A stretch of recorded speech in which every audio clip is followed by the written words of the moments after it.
Super Saravana ஸ்டோர்ஸ்ல சம்மருக்கு ஆடைகள் வாங்கும் போது outdoor games free. Super Saravana stores summer கோடையை கொண்டாடலாம். ஆச்சி மசாலா எந்த சமையலும் ருசி தேடும் ரகசியம் 20 ரூபாய். வீடுதோறும் அரசு சேவைகள் மருத்துவம் தொடர்ந்திட ஸ்டாலின் தொடரட்டும், தமிழ்நாடு வெல்லட்டும்.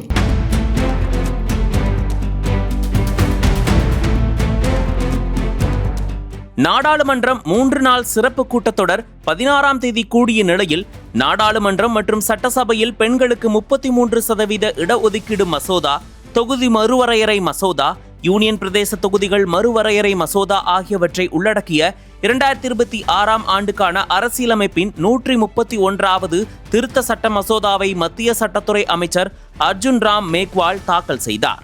பெண்களுக்கு இடஒதுக்கீடு மசோதாவுக்கு காங்கிரஸ், திமுக உள்ளிட்ட கட்சிகள் ஆதரவு தெரிவித்தாலும் தொகுதி மறுவரையறைக்கு கடும் எதிர்ப்பு தெரிவித்து வருகின்றனர்.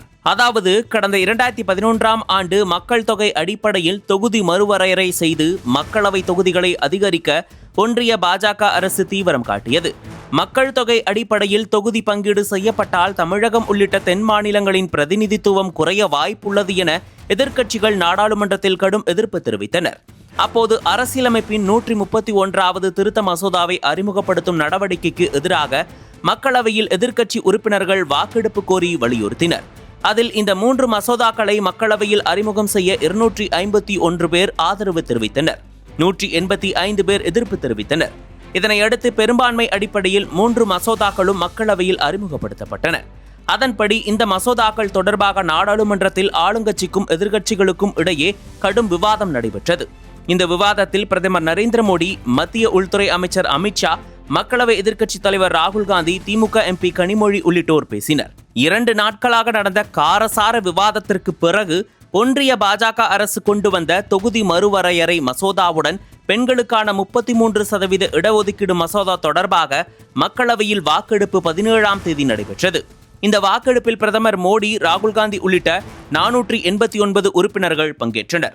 அந்த வாக்கெடுப்பில் தொகுதி மறுவரையறை மசோதாவிற்கு ஆதரவாக 278 வாக்குகளும் எதிராக 211 வாக்குகளும் பதிவாகின. அரசியலமைப்பு சட்ட திருத்தம் என்பதால் மசோதா நிறைவேற 2/3 பங்கு தேவை. அதாவது 543 உறுப்பினர்கள் கொண்ட மக்களவையில் 361 வாக்குகள் தேவைப்பட்ட நிலையில் 278 வாக்குகள் மட்டுமே ஆதரவாக பதிவானதால் ஒன்றிய பாஜக அரசு கொண்டு வந்த தொகுதி மறுவரையறை மசோதா தோல்வியடைந்தது. அதேபோல் தொகுதி மறுவரையறையுடன் கொண்டுவரப்பட்ட பெண்களுக்கான 33% இடஒதுக்கீடும் தோல்வியடைந்துள்ளது. தொகுதி மறுவரையறைக்கு ஆளும் திமுக கூட்டணி கட்சிகள் ஆரம்பத்தில் இருந்தே கடும் எதிர்ப்பு தெரிவித்திருந்தன. நகலை எரித்தும் வீட்டின் முன் கருப்பு சட்டை அணிந்தும் திமுகவினரும் அதன் கூட்டணி கட்சியினரும் போராட்டம் நடத்தினர். மேலும் தமிழக எம்பிக்கள் கருப்பு உடை அணிந்து மக்களவையில் காரசார விவாதம் நடத்தினர்.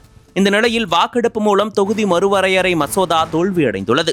இதுகுறித்து தனது எக்ஸ் பக்கத்தில் பகிர்ந்துள்ள முதலமைச்சர் ஸ்டாலின், டெல்லியை வீழ்த்தியது தமிழ்நாடு, டெல்லியின் ஆணவத்தையும் ஆணவத்துக்கு துணை போகும் அடிமைகளையும் ஏப்ரல் 23 அன்று ஒரு சேர வீழ்த்துவோம் என்று குறிப்பிட்டுள்ளார். நக்கீரன் டிவிக்கு சப்ஸ்கிரைப் செய்யுங்கள். உங்கள் ஆதரவே எங்கள் பலம். ஆசிரியர்களுக்கு நண்பனாகவும் மாணவர்களுக்கு ஆசானாகவும் திகழும் தேர்வு வழிகாட்டி. ஒவ்வொரு பாடத்திற்கும் அனுபவமிக்க ஆசிரியர்களின் துல்லியமான தெளிவான விடைகள். CNC இருக்கு, தேர்வு பயம் எதற்கு? இது தீரன் பப்ளிஷிங் ஹவுஸ் விற்பனை வெளியீடு.